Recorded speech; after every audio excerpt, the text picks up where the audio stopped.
Ensuite, un album un peu plus confidentiel, malgré l'auteur Alan Moore. Voilà, un ouvrage un peu de jeunesse d'Alan Moore, qui vient d'être réédité aux éditions Comics Initiative, qui est un album assez étrange.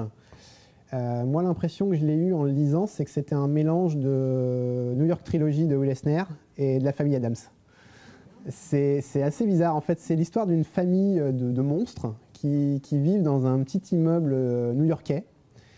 Ils sont planqués un peu cachés par des espèces de sorts. Les humains ne les voient pas trop.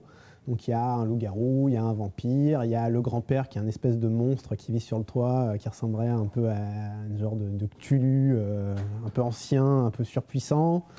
Il y a la fille qui est une espèce d'ogresse qui n'arrête pas de dire qu'elle fait peur aux hommes sexuellement parce qu'elle est trop forte. Elle a une espèce d'obsession là-dessus.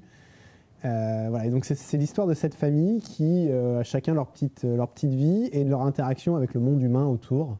Donc notamment la première histoire, parce que c'est des petites histoires, est autour d'un collecteur de loyers qui se rend compte qu'ils n'ont pas payé leur loyer depuis 95 ans et qui va essayer de les titiller là-dessus. Lui, il est un peu monomaniaque, pareil, il vit que pour son métier et il se fait des films toute seule. Il s'auto-raconte son histoire en essayant de se donner essayant de réfléchir au titre que pourrait avoir son histoire.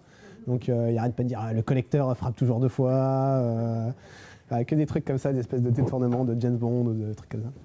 C'est assez drôle, c'est très original.